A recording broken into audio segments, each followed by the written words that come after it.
2024 YKS sınavına son 3 ay kaldı. Bu son 3 ayda ne yapabiliriz?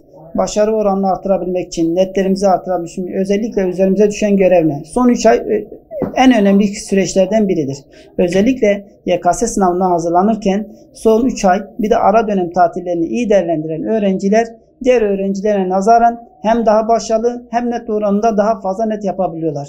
Bunun için de son 3 ayda bahar döneminin gelmesiyle beraber başarılı öğrencilerde gevşeme yapılabilir veya orta derecede çalışan öğrencilere daha fazla net yapabilmek için çalışmalarını artırabiliyorlar. Buradaki temel süre şu: son 3 ayda bundan sonra konu eksiğimiz çok olsa genel tekrarlar yapmak, genel tekrarlarla beraber branş denemeleri çözmek, özellikle branş denemeleri çözdükten sonra deneme analizleri ile beraber eksik konuları, yanlış yapabildiğimiz konuları çözümleyip netlerimizi artırabiliriz. Haftada 2 denemeye girmek veya bir TYT, bir AYT denemesine girmek bile şu anda 15 Mayıs'a kadar bizim için yeterli.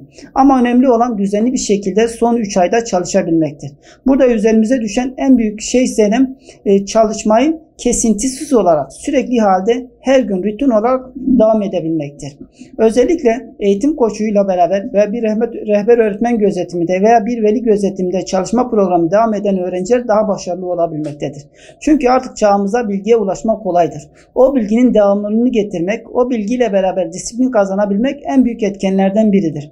Şu anda online eğitimlerde çalışan öğrencilerde özellikle gözlemlediğimizde herhangi bir denetim mekanizmasının olmadığından dolayı monolog eğitim sistemi olduğundan dolayı kelime yapılarında, kelime düşüncelerinde zayıflama olmakta, düşüncesel olarak yorum yapabilme yetilerini az çok kaybedebilmektedirler. Ondan dolayı örgün eğitimde devam eden öğrenci veya bir eğitim koçu dahilinde çalışmalarına devam eden öğrenciler daha başarılı olabilmektedir. Bir denetim mekanizmasının olabilmesi öğrencinin başarını tetiklemektedir. Son 3 ayda üzerimize düşen bu son 3 ayda 200 binde, 300 binde bir öğrenci 50 bine rahat girebilir. Devamlı çalışarak, soru sayısını artarak, genel tekrarlar yapılarak bu çalışma başarısını artırabiliriz. Özellikle TYT'de zaman kısıtlığından dolayı konuları bilsek bile bazen zaman yetmediğinden dolayı soruları çözemiyor olabiliriz. Bundan dolayı günde 300-400 soru çözmek bizim için yeterli olabilecektir şu süreçte. Son bir ayda gün aşırı denemeye girmek netlerimizi artıracaktır. Netler arttıkça, deneme analizleri yapıldıkça bu başarı ortaya çıkacaktır. Şu anda YKS'de sınavına girebilecek öğrenci sayısı 3 milyonu geçmektedir. Bu 3 milyon arasında nitelikli üniversitelere girebilecek sayı 400 bin, 500 bindir. Ama ilk 200 bine girmek için de gayret göstermek lazım. Çünkü 200 binden sonra 600 bin, 700 bin sıralamasına girsem bile çok şey değiştirmiyor yerleştirmelerde. Bundan dolayı bu süreci iyi değerlendirmemiz lazım. Bol bol genel tekrar, bol bol soru çözerek, bol bol branş denemeleri çözerek başarılarımızı artırabiliriz.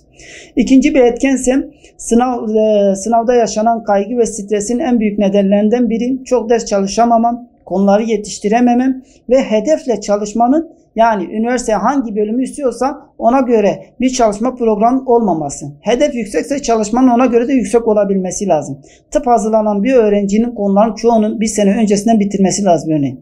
İlk 100 bine şu anda sıralama ilk 100 binde ise bunun ilk 30 bine çekebilmesi lazım. Çünkü tercih edebilmesi için ilk 50 bine girmesi lazım. Ondan dolayı çalışmada stresin ortaya çıkmasındaki en büyük etken hedefle çalışmanın paralel olmaması.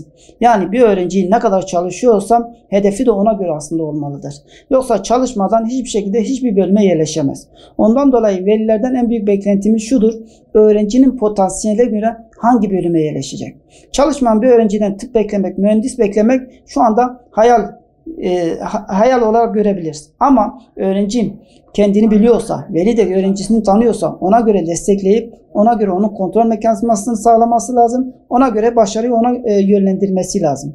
Burada öğrencinin stres yaşamaması için de konularını bir ay, 2 ay öncesinden bitirmesi lazım. Bitirdikten sonra kafası rahat bir şekilde sınava gidip bu sınavın da bir denemeden ibaret olduğunu, yani YKS sınavına biz aslında çok anlam yüklüyoruz. Öğrenci olarak çok anlam yüklüyoruz. Çünkü geleceğimizi belirliyoruz. Geleceğimizden belirlendiğinden dolayı buradaki amaç şu: öğrenci sınava girerken bir denemeden ibaret olduğunu onu gözlemlemesi lazım. Onu bilmesi lazım. Çünkü müfredat aynı. Soru tarzları aynı. Sadece o sınav bizim için bir anlam kattığımızdan dolayı, bizim için bir basamak olduğundan dolayı ona çok anlam yüklüyoruz. Onun için biraz stres yaşıyoruz. Bu stresi azaltabilmek için de sıradan bir denemeymiş gibi ona bakmak lazım.